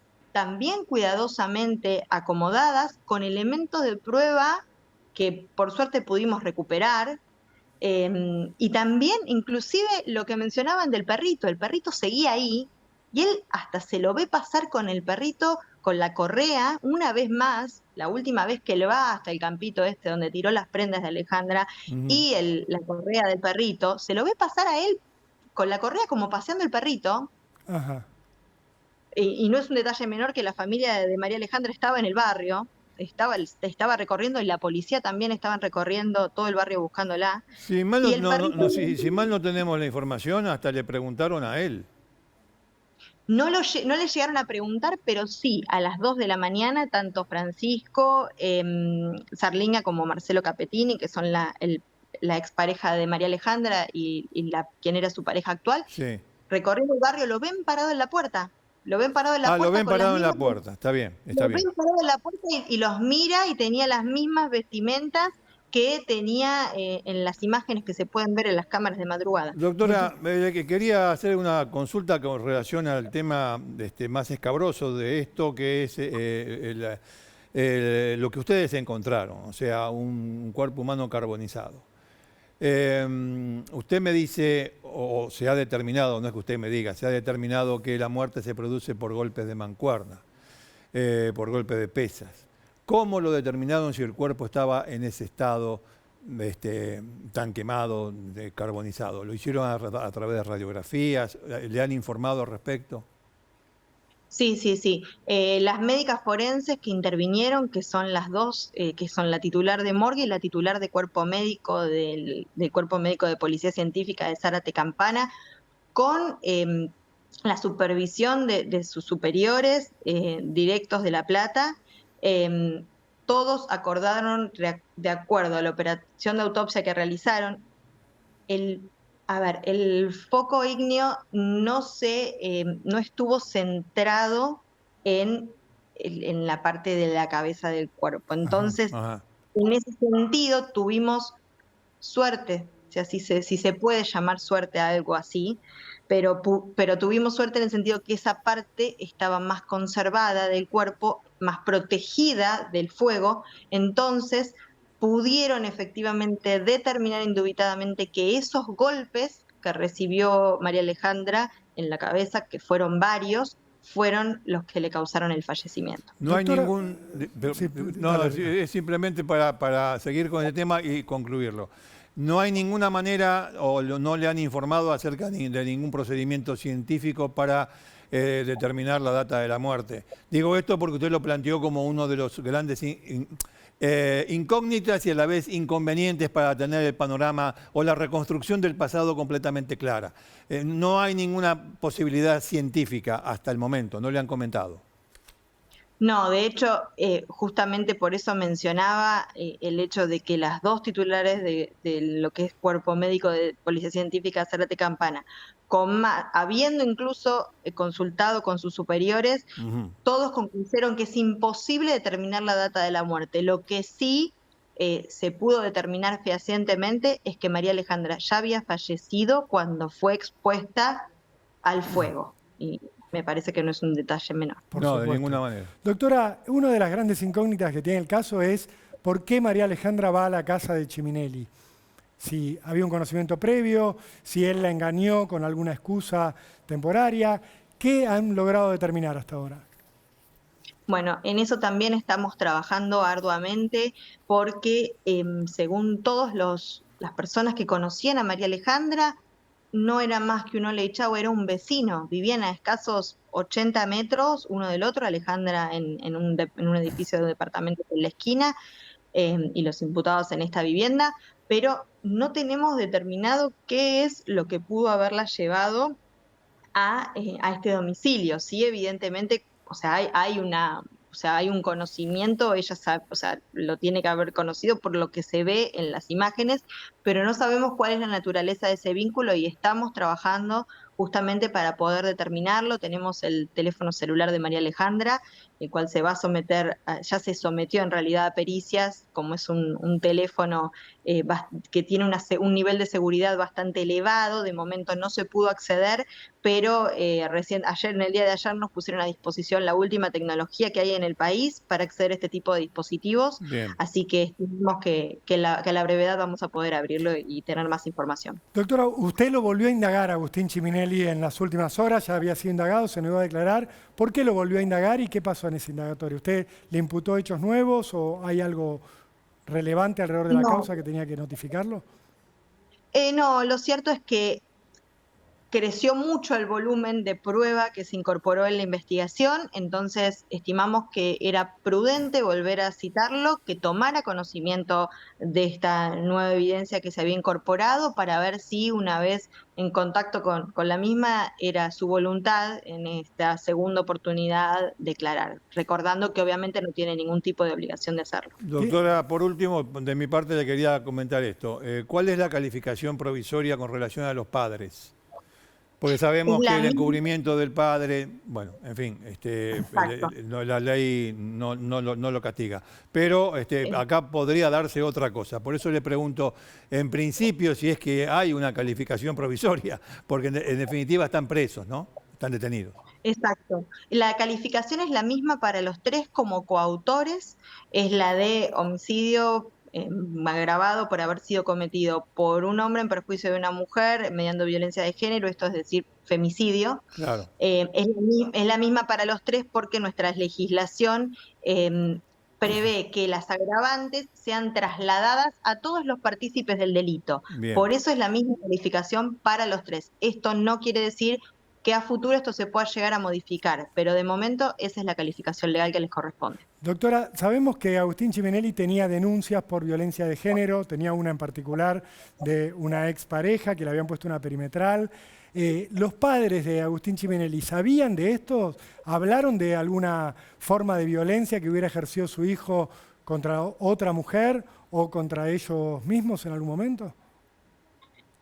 Sí, en efecto, Agustín Ciminelli tenía una denuncia ante el juzgado de familia, no era una denuncia ante la justicia penal, sino ante la justicia civil por una situación de violencia familiar con su exnovia del día 10 de septiembre, el día 14 de septiembre, o sea, la misma semana del hecho, la semana pasada. Se había dispuesto una medida de prohibición de acercamiento y se lo iba a notificar el día 16 y no llegó a notificárselo de esto. Los padres sí declaran que no hablan de violencia física, de agresiones físicas propiamente dichas hacia ellos o hacia exnovias, pero sí describen situaciones de violencia hacia sí mismo, situaciones de peleas muy agresivas, o sea, muy violentas en cuanto a cómo se ponía él, cómo reaccionaba, situaciones en las que tiraban cosas, portazos, este tipo de situación.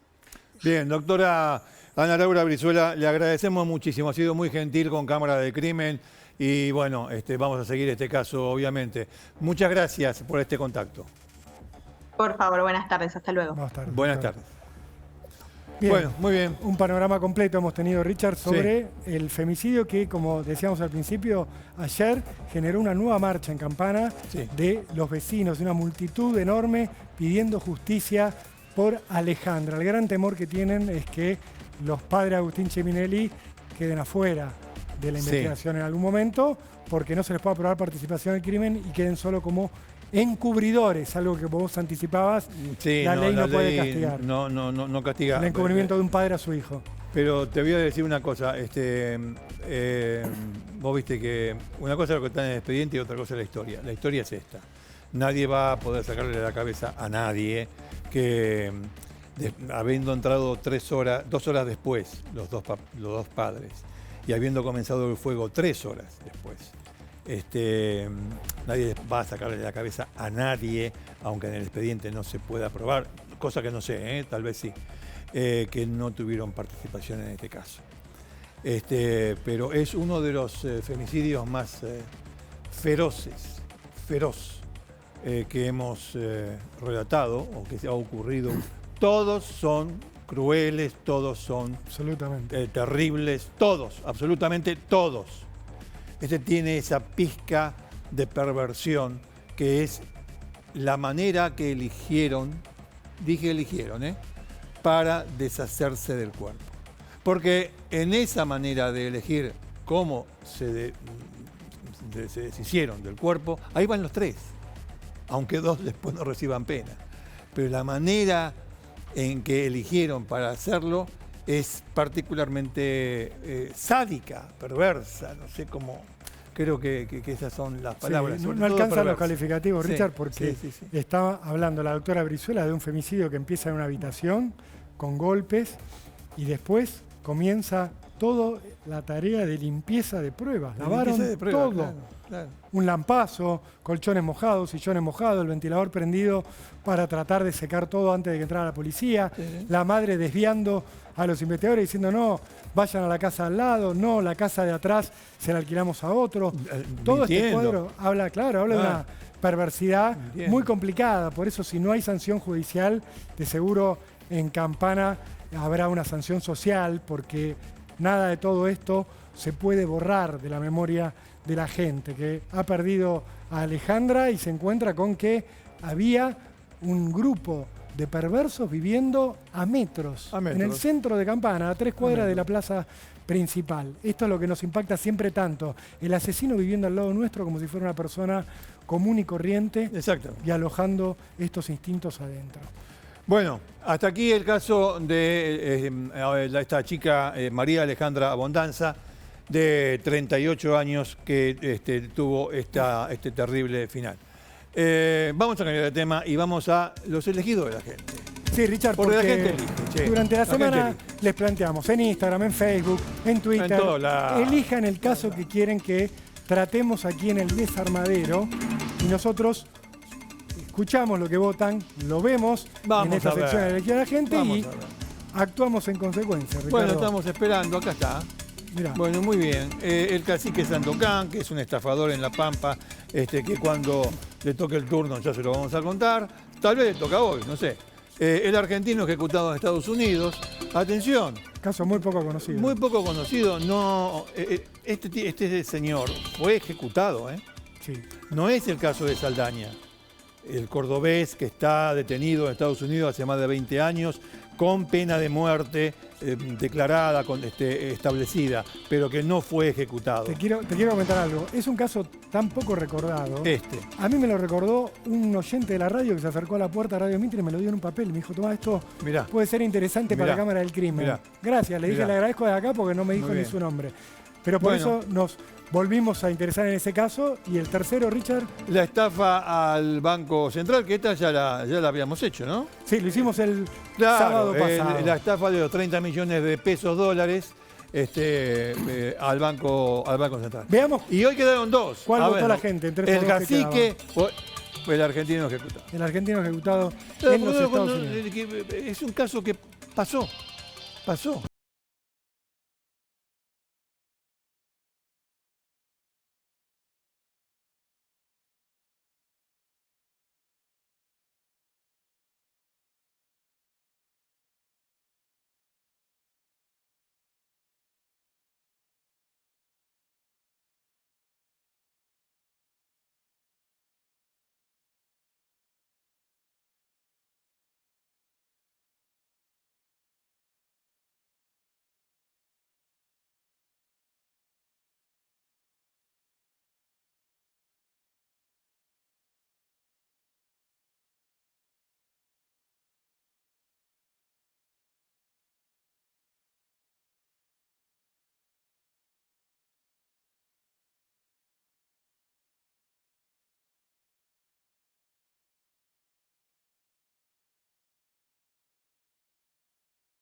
De su historia, que fue lo que llevó a muchos, o por lo menos cuando intentaban evitarlo, tratar de recomponer un poco cómo había sido su esquema de vida.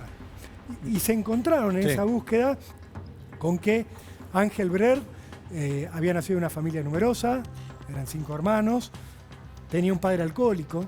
Sí, causa de muchísimos inconvenientes para todos y especialmente para él. Porque, bueno, él nació en Ituzaingó, en Corrientes, y era el hijo menor. como vos bien decías, el problema, el padre es todo un problema. Había tenido un antecedente muy negativo. A los 7 años se cuenta que fue abusado por un soldado.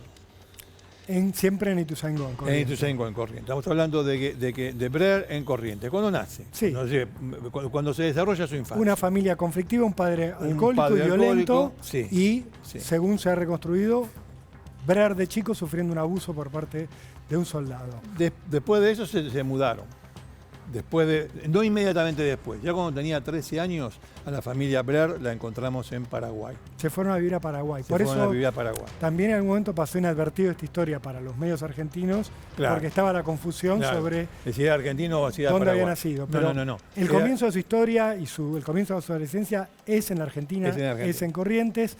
Sufre un abuso, sufre los ataques por parte de su padre alcohólico. Después se van a vivir a Paraguay y ahí, según cuenta también la historia, Richard, el padre lo inicia en el alcohol, ¿verdad? A los 15 Siendo años aproximadamente, ya hacía unos años que estaban en Paraguay, y el propio padre le da de tomar.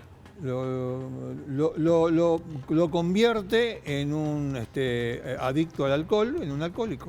O sea, no es que vagando por a malas amistades, no. Es el padre el que le ofrece la bebida y de esa manera Brer comienza a beber y se convierte en un alcohólico como el padre. Es decir, reconstruir esta historia llevaría mucho más tiempo porque ¿qué tiene en la cabeza el padre? ¿Qué pasa con el padre? ¿Qué pasa con la madre? La madre lo acompañó durante toda su vida en la medida que pudo, pero el padre no. El padre hizo todo lo posible para provocarle daño. A los 15 años, incitarlo para que beba. Bueno, al final de cuentas lo convirtió en un alcohólico. Una infancia y una adolescencia totalmente destruidas que lo llevan a Brer a otra vez cambiar de país. Sí, comienza con su familia en Corrientes, en la adolescencia se mudan a Paraguay y él, toda esta situación, va a terminar yéndose a vivir a Estados Unidos. Sí, vos sabés que antes de irse a Estados Unidos, él tiene un incidente. ¿Cuál? Tiene un accidente automovilístico. Y en ese accidente automovilístico se golpea la cabeza. O sea, sobrevive de milagro. No es que se golpea la cabeza solamente. Tiene muchos traumatismos, politraumatismo como se suele decir. Y desde ese accidente, que fue en 1985, 19 años de verdad. En Paraguay, su carácter cambia. Se hace más agresivo, se hace más impulsivo. Esto pasa con algunos pacientes que sufren traumatismos muy graves. Estamos hablando de algo extremadamente grave. Sí. Te digo que estuvo en riesgo su vida. Claro, que están al borde de la muerte y se le afectan las funciones cerebrales. Exacto. Y pierden, por ejemplo, los frenos inhibitorios. Por ejemplo. Cosa que no necesariamente excusan ninguna situación. Sí ayudan a trazar un perfil de quién estamos hablando. Porque después, con el tiempo, no se tendría en cuenta. Bueno, pero vos lo dijiste. Nos estamos adelantando, pero estamos con el perfil de este hombre. Claro, entonces, nace en Argentina, pasa lo que ocurre acá, se trasladan a Paraguay, el padre lo inicia en el alcohol, es alcohólico, tiene un accidente y poco tiempo después, recuperado de esa situación, de ese accidente, aparece en los Estados Unidos. En 1986. Se va a vivir a Estados Unidos. Se va a vivir a Estados Unidos. A Washington particularmente. Sí, primero va a Washington. Ahora, cuando uno busca en los antecedentes de qué hacía en Washington, te encontrás con un hombre, con Brer, tratando de mejorar su vida. O sea, los primeros datos de él aparece estudiando inglés, aparece intentando cursar la carrera de administración de empresas, o sea, un tipo que trata de dejar atrás ese pasado, esos conflictos que había tenido y buscar un futuro mejor. Y hasta tiene una pareja con la cual se casa, se llega a casar, mientras estudiaba inglés y administración de empresas. O sea que hay un periodo positivo en su vida, de calma, podríamos decir, en vista de lo que pasaría después, que se da alrededor del año 87. Él se casa con una Mira, no recuerdo bien si era profesora de inglés. Bueno, se Era casa. docente de él. Era Se conocen docente, era docente. mientras él Ahí está, estudiaba. ahí está. Ahí trazan una relación, tienen un vínculo y se terminan casando. Sí, se casan. Sí. Ella, Sí, que conoce a un tipo que quería superarse, que quería mejorar. exacto. Pero no era lo que iba a terminar ocurriendo. No, porque el matrimonio dura 4 meses, aproximadamente. 4 o 5 meses. No dura mucho, se separa. En realidad, la separación tiene que ver con el alcoholismo. Porque lo que no abandonó, a pesar de aquel accidente del 85, fue su afición al alcohol, a que lo había iniciado su padre. Pierde el empleo, tenía un empleo, pierde el empleo y empieza a trabajar ocasionalmente. Ahí lo tenemos. Rolando está colocando la foto de Brer sobre la mesa. Son fotos que tienen que... La pongo de acá. Ponela ahí. Porque bueno, esta es la parte final. Estamos hablando del primer y único argentino ejecutado en los Estados Unidos por un delito que cometió. Bueno, pero estábamos con el tema de que el alcoholismo lo llevó a la separación. Empieza con trabajos ocasionales, generalmente de albañilería. O sea, esa mejora que buscaba en su vida cayó. Cae con la separación y con el alcoholismo. En realidad no es la separación. La separación es una consecuencia de su afición al alcohol. Ese es el tema. Entonces la afición al alcohol continuaba, pero tenía que sobrevivir de algo. Había perdido el empleo, había perdido a su mujer. Y comienza estos trabajos ocasionales, generalmente en la albañilería. Claro, en la construcción. En la construcción. Donde más fácil puede conseguir trabajo alguien que no tenía ningún título, que no tenía muchos conocimientos, claro, y que lo único que tenía era la fuerza física. Empezó como para llegar a algún buen puerto, pero lamentablemente no pudo. Y lo que pasa es que el alcoholismo, el tema de la bebida continuaba y le hizo perder hasta los trabajos ocasionales. Lo va destruyendo. Lo fue destruyendo. Cada vez más. Se muda, ya no está más en Washington para aquellos Se va a Maryland, Richard, a vivir en un primer momento. Sí. Y ahí en Maryland aparece un primer antecedente criminal, de verdad, donde no llegan a una conclusión, pero se lo menciona como sospechoso en una causa que tenía que ver con la violación y el asesinato de una vecina. Sí, lo investigaron, no le pudieron probar. Lo investigaron y no le pudieron probar. Estamos hablando ya sobre el inicio de los 90, claro, inicio de los 90. No se lo pudieron probar. Pero y no se va a detener ahí, Richard, porque después va a aparecer vinculado con el intento de secuestro de otra mujer, donde dicen, la ataca con un cuchillo, la intenta capturar, la mujer escapa y él no es identificado en un primer momento. Exacto. Y por eso logra eludir esa causa judicial. No lo identifica y zafa. Pero en febrero del 92 no zafa. No zafa, porque él va a volver a febrero mudarse. Del 92, perdón. Sí, estamos hablando... Febrero del 92. De algo que ocurrió hace 30 años y que tiene que ver ya con otro escenario. Él había vivido en Washington, había vivido en Maryland y luego se cruza de Washington a Arlington. Ya es el estado de Virginia. En Virginia, Arlington, Virginia. De Washington, D.C., Arlington, donde está el famoso cementerio. Ahí se establece él, se va a vivir a un complejo de departamentos y va a llegar el 17 de febrero de 1992, donde, según se sabe, sale de su casa a comprarse una cerveza. Así se dijo, así lo dijo él, que salió de su casa a comprar una cerveza. Pero en ese interín se cruza con una mujer que salía de un boliche. Esta mujer, 32 años. 39 años. 39. Ruth Dickey se llamaba. Ruth Dickey. Ella salía de tomar algo en un boliche y él supuestamente había salido de su casa para ir a comprar una cerveza. La sigue hasta la casa de ella. Cuando ella entra a la casa, él según lo confesó, armado con un cuchillo, otra vez, la quiere violar. Y ella se resiste. Pero él intenta nuevamente y la termina matando, clavándole el cuchillo en la garganta, cortándola en la garganta. Sí, los detalles del crimen son escabrosos, porque hablan de un intento de abuso previo hablan del crimen y de un intento de abuso posterior al asesinato. Sí, ya sí. Con la víctima asesinada.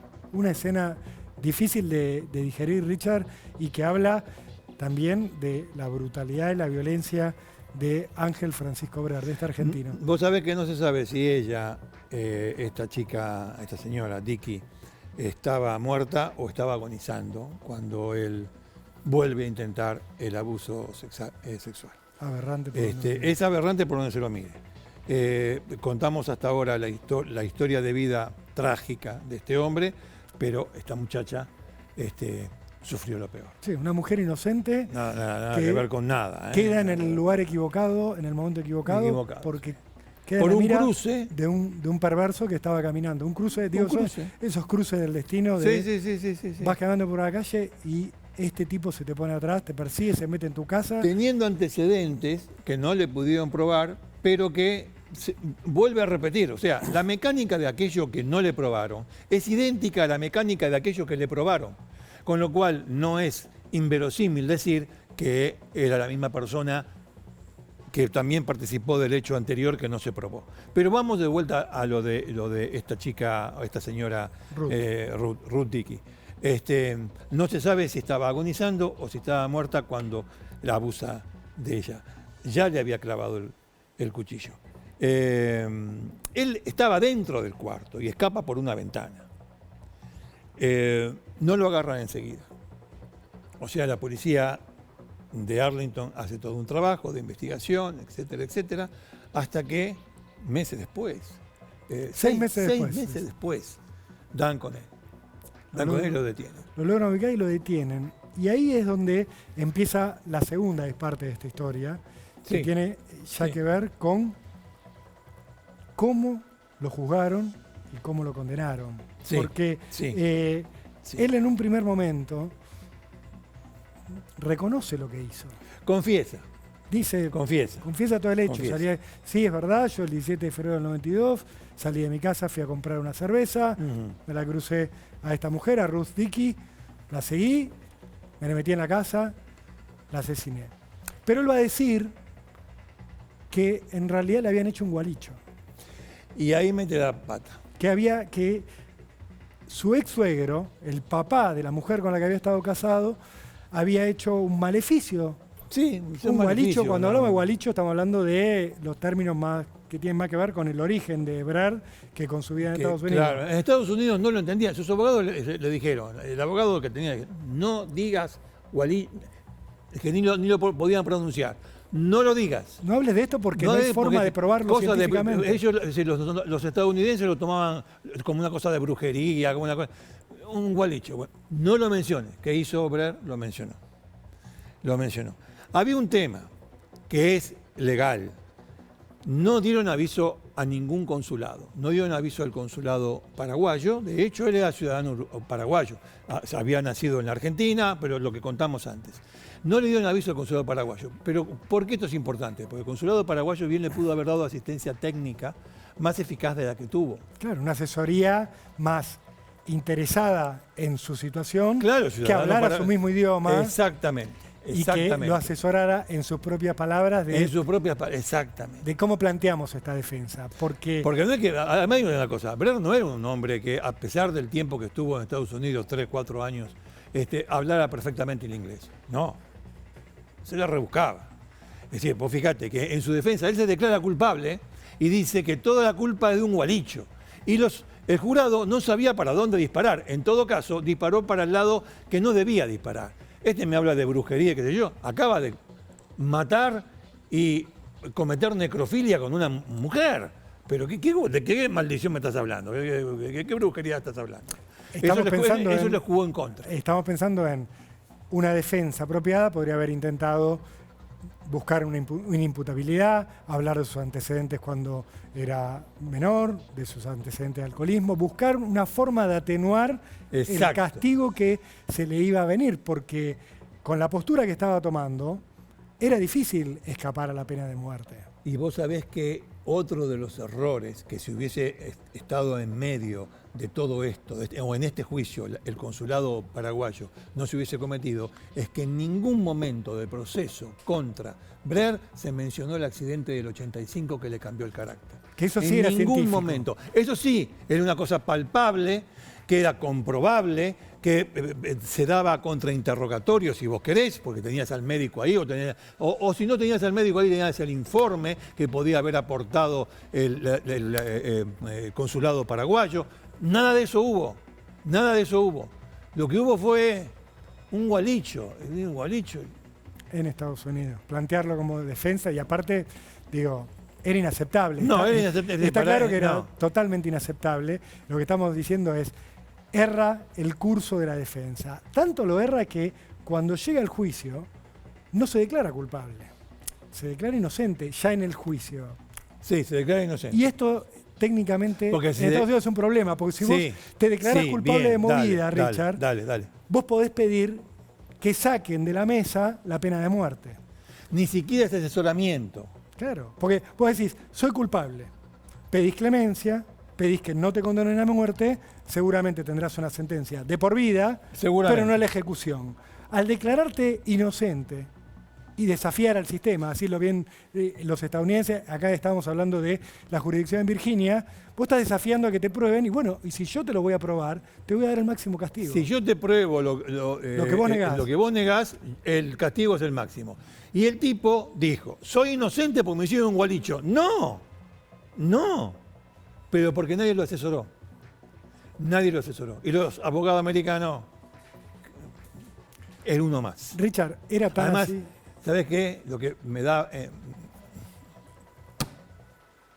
ese famoso asunto de el mal dicho latino. Nosotros somos hispanos, hispanoparlantes. Latinos son los rumanos también. Se pueden meter los latinos en el culo, los norteamericanos. Pero algo de eso, sino mucho de eso también hubo. Está bien que este tipo eligió la peor estrategia de defensa. Vos lo dijiste. En Estados Unidos es muy sencillo. Señor, ¿vieron las películas? Las películas, las Sí, series. no, se muestran los juicios. Entra el coso, todo de pie. Hoy está el pueblo de Virginia contra fulano de tal. Diga, delito, mató a una mujer. Dígame, señor, póngase de pie. Está de pie. ¿Cómo se declara? Si vos te declarás culpable, vas a la clemencia del juez. De decir, mire, yo lo hice. Tuve una vida de mierda, me pasó esto, me pasó lo otro, suplico perdón, le pido perdón a la familia. El juez, ¿qué normalmente qué hace? Cadena perpetua, con o sin posibilidad de libertad condicional. Depende cómo venga la mano. Vamos a hacer un ejemplo cualquiera. El caso contrario. Bueno, todos de pie, hoy, qué sé yo. Señor, ¿cómo se declara? Inocente. Ah, inocente.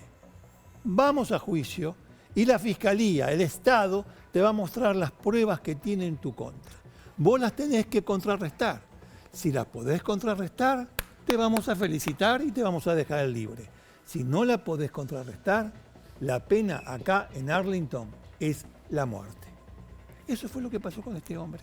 Él va a ir a juicio muy rápido, Richard, porque comete el crimen. Estamos viendo imágenes de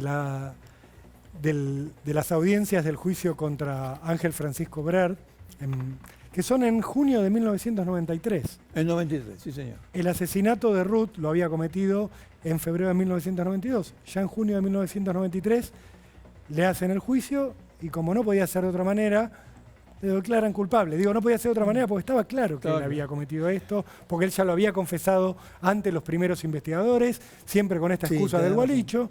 Sí, Comete el error de ir por la inocencia en el comienzo del juicio y ahí es donde se termina de condenar a sí mismo. No siempre, esto es una cosa personal, pero muchas veces el pueblo es sabio.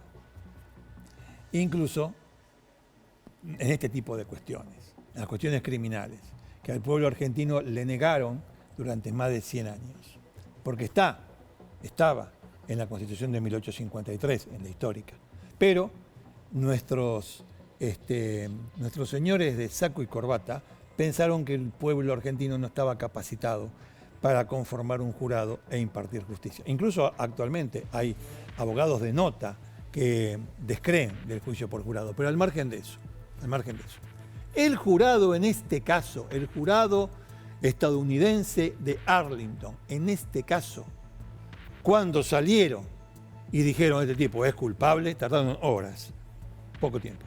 Le preguntaron al juez, dígame una cosa, señor juez, si la condena es culpable, ¿cabe la cadena perpetua con o sin, eso le corresponde al juez, con o sin libertad condicional? ¿Y sabés qué hizo el tribunal, qué hizo el juez? No les respondió. No le respondió a la duda que tenía el jurado. Porque el jurado quería saber las consecuencias de su decisión. No estaba convencido de la pena de muerte. Pero él había dado el jurado había dado un veredicto de culpable. Y el veredicto, entonces, le hacen esa pregunta al juez. Y el juez los ignora. Le dice, muchas gracias por los servicios prestados a los Estados Unidos de Norteamérica. Quedan ustedes dispensados. ¡Bum! El jurado afuera. El acusado y el juez. Y ahí el juez le dice, condenado a la silla eléctrica, que todavía en ese momento existía en el estado de Virginia. Condena a muerte. Directo, condena a muerte. Sin ningún tipo de atenuante, sin ningún tipo de posibilidad. Lo único que le quedaba después de eso a Breer era buscar algún tipo de perdón o de conmutación de la forma de cumplimiento de la pena. Buscar la prisión perpetua. Buscar la prisión perpetua. Se hizo de todo. Dictamen de la Corte Internacional de La Haya, a la cual Estados Unidos estaba suscripto. Atención, porque Madeleine Albright, vos me vas a decir, porque yo no sé pronunciar. Sí, Madeleine Albright era la secretaria de Estado de Bill Clinton. De Bill Clinton. Estuvo a favor de suspender la pena de muerte porque la Corte Internacional de La Haya había dicho que no. ¿A pedido de quién? A pedido de Paraguay, de la Argentina, de Brasil y de México. 4 países se involucraron, por ahí me estoy hablando de alguno, creo que no, que eran estos 4 países que se involucraron, y Ecuador, ahí está, me olvidé de Ecuador, eran 5 países que se involucraron para que se suspenda la pena de muerte contra Breer, ciudadano paraguayo-argentino. Amnistía Internacional también se metió. Amnistía Internacional también. La que recopiló todos los documentos de los antecedentes de este hombre, pero ¿qué ocurre? No logran a tiempo dar vuelta a esta situación. Madeleine Albright los escucha, le pide al gobernador de Virginia, a James Gilmore, que aplace por lo menos el cumplimiento de la pena y no lo cumple. Si te parece, tenemos una crónica de la época. Tenemos una crónica, sí. Para mostrarles y les contamos un poco porque la familia de Ángel Breer lo fue a acompañar allá. Estaba allí su ex mujer, con la que estuvo casado 4 meses, los hijos de su ex mujer y su mamá. Su mamá, y creo que uno de sus hermanos que viajó desde Buenos Aires. También una pareja a la que conoce en la cárcel, que era una ciudadana brasileña, Roseanne. Bueno, vamos a ver la crónica, esta crónica. Un chico bueno, un chico pacífico, estudioso, trabajador. Nunca tuvimos problema acá en ningún momento. Ángel Francisco Breer, un argentino nacionalizado paraguayo de 30 años de edad, morirá dentro de 13 días en la silla eléctrica, en el estado norteamericano de Virginia, por violar y matar a una jovencita. Pero su madre, Armenia Yubi, no se resigna. En una angustiosa carrera contra el reloj, impulsa un visceral pedido de clemencia y apeló a los presidentes de Paraguay y la Argentina. Le pediría que me diera una mano para salvar la vida de mi hijo. El paraguayo Guasmosi se declaró como católico, contrario a la pena de muerte, y estudia interceder ante su par, Clinton. Menem debe ser uno de los pocos argentinos con poder que está explícitamente a favor de la pena de muerte en delitos gravísimos. Yo pido la vida de mi hijo, como cualquier madre haría. Hace 4 años, Breer fue detenido por intento de violación a una prostituta. Se convirtió así en el principal sospechoso de la muerte de la otra joven violada. Nunca se declaró culpable. ¿Cree que podrá salvar la vida de su hijo, que la justicia norteamericana dice que tiene que morir en la silla eléctrica dentro de 13 días? Yo tengo fe en Dios, porque Él es el que nos da la vida y el que nos puede quitar. Tengo mucha fe. Había viajado Había viajado hasta Estados Unidos. Había viajado desde Argentina, Desde donde Argentina. estaba viviendo junto a un hermano de Ángel que también vivía acá. Sí, desde Buenos Aires. No lo lograron, Richard. Lo No. único que pasó en el medio es No. que la silla eléctrica se dejó de usar como método de ejecución en Virginia particularmente. Sí. Se la reemplazó por la inyección letal, La inyección letal. por llevarte a esa cama que tenés ahí, Acá la es foto. Es Le- esto. Cuando vio esto, Brer fue el único momento en el cual flaqueó. Sí. Cuando vio la camilla con las correas y vio todos los preparativos y esa cortina que se abre para que los testigos vean cómo morís, 6 testigos en este caso. para que los testigos vean cómo morís, ahí fue el único momento, mientras estuvo en el corredor de la muerte, que Brer flaqueó. Sí, Richard, le habían ofrecido comer una última comida, pidió milanesas con papas, no las comió, le ofrecieron decir unas últimas palabras, no las dijo, solo se encomendó al Señor y a las 23:39 del 14 de abril de 1998, Brer fue ejecutado en Virginia. Primer argentino fue ejecutado en Virginia. en la historia en ser ejecutado en aquel país. Richard, una historia poco conocida, fíjate, Sí, para el diario nada Litoral conocida, muy poco de conocida. Corrientes, que hemos recreado y recordado hoy aquí en Cámara del Crimen. Apenas murmuró cuando ya las sustancias iban ingresando en su cuerpo, la gloria es del Señor. Se había hecho evangélico.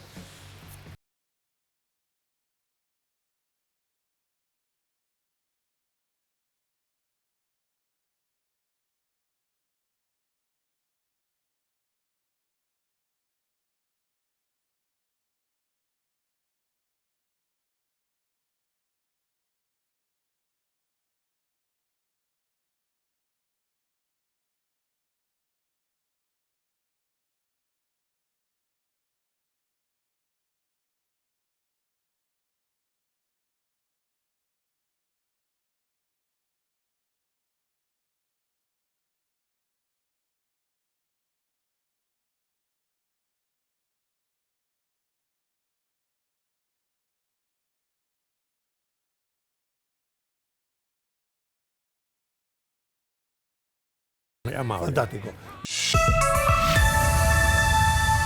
Bien, estamos ya llegando al final de Cámara del Crimen.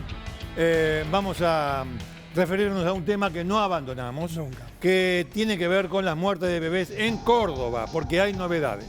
Estamos hablando de los 5 bebés que murieron en el Hospital Materno Neonatal Ramón Carrillo de Córdoba, caso que conmocionó al país en julio, porque allí se supo que desde marzo venían muriendo bebés perfectamente sanos, que habían tenido embarazos absolutamente normales, hijos de madres sanas y controlados, y que de un momento para otro habían cambiado drásticamente su cuadro. Recién nacidos habían entrado en crisis, en problemas cardíacos y habían perdido la vida. La investigación derivó en la detención de una enfermera, Sí. Brenda Agüero, que está Sí. sospechada de haberles inyectado potasio a los chicos, una sustancia letal cuando se administra de esta manera, sobre todo a recién nacidos, cuando no se la necesita, y esta es la hipótesis de trabajo que tiene el fiscal Raúl Garzón. Pero el fiscal ya había empezado a avanzar sobre otro punto que tenía que ver con las responsabilidades de los directivos del hospital, que fueron desplazados y que en algunos casos fueron imputados por omisión de los deberes del funcionario público.